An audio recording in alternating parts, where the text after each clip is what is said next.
Bonjour.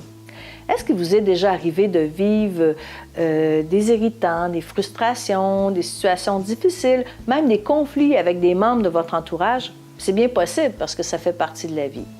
Je donne une conférence qui s'appelle « Améliorer les communications au travail » et dans celle-ci, je parle de 14 différentes stratégies, dont l'une est de nommer et de prendre soin de ses besoins. Et cette vidéo est justement pour vous présenter cette notion super importante et très méconnue.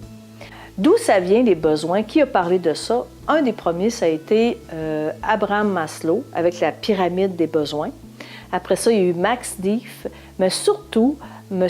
Marshall Rosenberg, qui est un psychologue américain, qui est le père de la communication non violente, qui est enseigné dans plus de 50 pays depuis au moins 45 ans. C'est une approche que j'ai étudiée pendant 4 ans et qui est vraiment enseignée à différents... je l'enseigne à mes enfants, je l'ai enseigné aux professionnels qui désirent devenir médiateurs, dans les cours de négociation raisonnée. C'est quelque chose que j'enseigne continuellement, cette notion de besoin. Et là, ça m'amène à vous définir, mais qu'est-ce que c'est un besoin? Ah, c'est une excellente question. Un besoin, on peut définir comme une aspiration psychologique profonde, une motivation. Ça ressemble à des valeurs. C'est de l'ordre du psychologique, de l'intangible. Marshall Rosenberg dit que c'est la manifestation de la vie, c'est une énergie de vie. Parce que quand on veut remplir des besoins, on doit passer à l'action. On fait quelque chose, on parle, on fait des gestes pour répondre à nos besoins. C'est ce qui nous motive, c'est ce qui fait qu'on bouge à quelque part. Donc, cette pulsion de vie est un besoin. Et il faut faire la distinction entre un besoin et un désir. Par exemple, je peux dire « Ah, j'aurais besoin d'une auto pour être heureux. » Bien, l'auto est un objet, donc c'est de l'ordre du tangible. Déjà là, ça ne le qualifie pas comme un besoin. Mais l'auto, c'est un moyen, c'est une stratégie. Mon besoin, ça pourrait être un besoin d'autonomie, un besoin de liberté, un besoin d'aventure.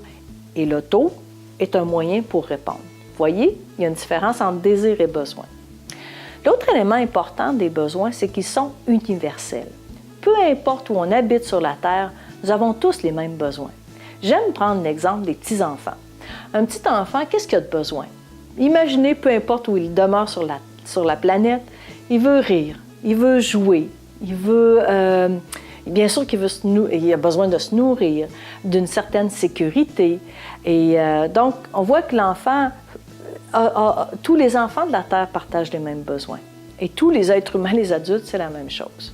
Ça, c'est super intéressant parce que finalement, ça nous ramène à notre humanité profonde.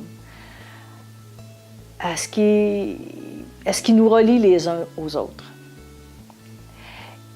Je vous invite à télécharger pour enfin comprendre davantage. Je ne peux pas tout nommer tous les besoins qui peuvent nous habiter. Il y a une liste, vous allez voir sous la vidéo, il va y avoir un lien Internet qui va vous amener sur une liste de besoins et qui pourra vous éclairer davantage. Un besoin aussi, ce qu'il faut savoir, c'est que ce n'est pas positif ou négatif. Un besoin, c'est un état d'être.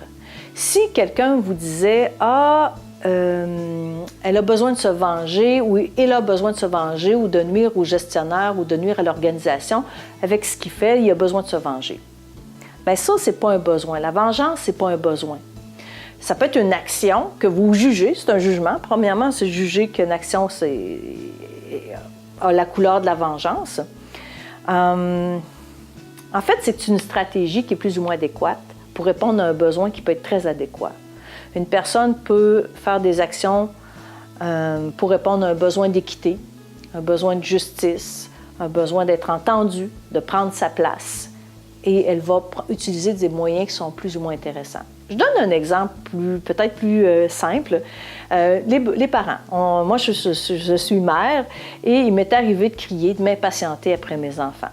Parce que j'étais fatiguée, j'avais besoin de repos, j'avais besoin de calme, je crie après mes enfants. C'est pas très payant pour moi, mais c'est pas très payant non plus pour mes enfants. Et ça, c'est pas une stratégie qui est vraiment intéressante. Donc, mais vous voyez que mon besoin, puis là, tous les parents vont me comprendre, notre besoin de repos, de calme est très, très légitime. Alors, on se rappelle ça.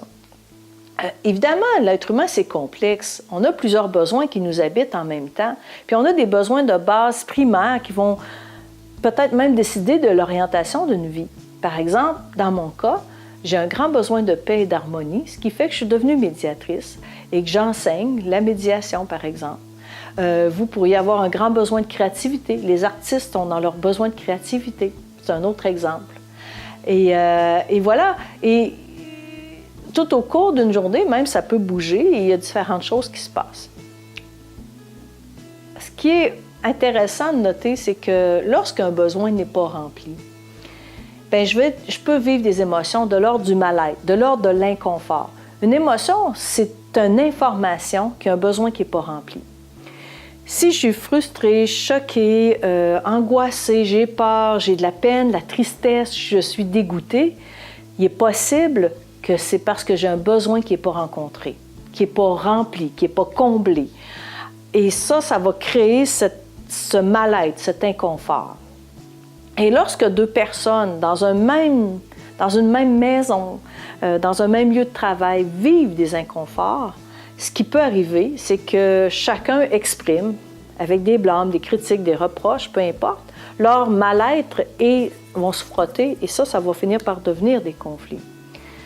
Pour éviter ceci, en tout cas, ou pour tenter d'aplanir, moi, je vous propose une démarche en 3-4 points. Bien, première des choses, c'est d'identifier ses besoins, ses propres besoins. Qu'est-ce qui est pas répondu à l'intérieur de nous? Et c'est pas toujours facile parce que les besoins sont souvent inconscients. Peut-être parce qu'on n'en a jamais vraiment pris soin. Peut-être que c'est la première fois que vous entendez parler de ceci dans cette vidéo. Alors, on n'est pas habitué à se connecter tant que ça à l'intérieur. Alors, identifiez pour soi ses besoins. Vous pourrez utiliser la liste pour vous aider à trouver. Mais je peux vous dire une chose, c'est quand vous allez trouver le besoin qui est vraiment criant, qui est vraiment en souffrance, je le mets entre parenthèses, vous allez le sentir. Ah, c'est ça. Ah, c'est pour ça que je suis angoissée. Ah, c'est mon besoin de sécurité. Vous allez le sentir que c'est vraiment ça qui ne marche pas. Deuxième étape, c'est décider d'en prendre soin. Qu'est-ce que vous allez faire pour prendre soin de votre... En fait, j'ai envie de dire de votre bonheur, parce que quand nos besoins sont remplis, c'est ce que je n'ai pas dit tantôt, quand les besoins sont remplis, il y a du bonheur, il y a des sentiments de l'ordre du bien-être. Alors, vous décidez de prendre soin de votre besoin. Est-ce que votre besoin de calme, par exemple, vous allez en prendre soin? Vous allez au bureau, vous dites le matin, je ne vais pas mettre de musique dans mon auto, je vais prendre 10 minutes sur l'heure du midi. Le soir, quand je vais revenir chez moi, je ne vais pas envoyer de texto tout de suite ou de téléphone ou peu importe. Vous allez prendre soin, vous allez décider de prendre soin de votre besoin avec vos stratégies qui vous appartiennent. Vous pourriez décider de dire, non, je vais en parler avec mon collègue de travail, mon collègue de bureau, dans le milieu, pour voir comment on peut avoir un milieu plus calme. Peut-être que vous n'êtes pas le seul non plus à avoir besoin de calme dans votre espace de travail. Donc, vous allez décider d'une stratégie pour prendre soin de votre besoin. Mais si vous décidez, et là, la troisième étape, si vous décidez de prendre soin de votre besoin avec ou en parlant ou en exprimant à l'autre, ça va être très important la façon dont vous allez exprimer, d'être dans le jeu, premièrement, de parler de vous, de parler de vos émotions, de vos inconforts, de nommer des faits qui pourraient indiquer à l'autre personne qu'est-ce qui vous agace ou vous irrite. Vous parlez toujours de vous. Parce que si vous parlez en critique, en blâme, en accusation, en reproche, c'est certain que l'autre va réagir puis il va se défendre et là, ça peut monter et c'est pas ce qu'on veut. L'idée aussi, c'est que en exprimant vos besoins, vous demandez à l'autre, et toi, tu as besoin de quoi? Est-ce qu'on a quelque chose en commun?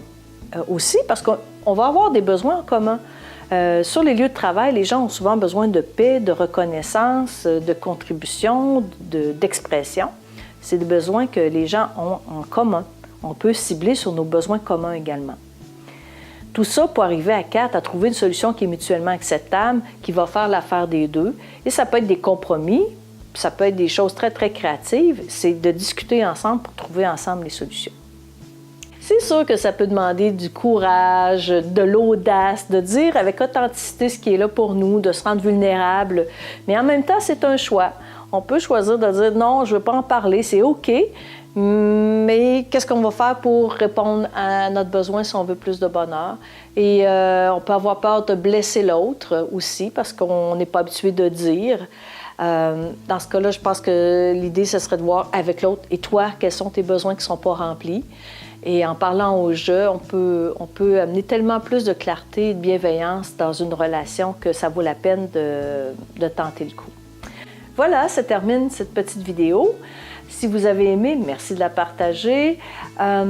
Aussi vous dire que dans la conférence Améliorer les communications au travail, j'ai 13 autres stratégies à présenter.